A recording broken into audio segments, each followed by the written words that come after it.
People just used to vote no, no, no.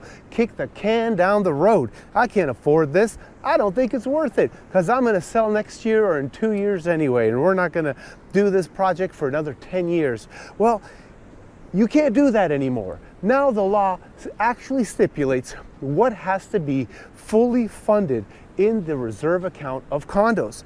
This is roofing, the most important and expensive item usually in a condominium.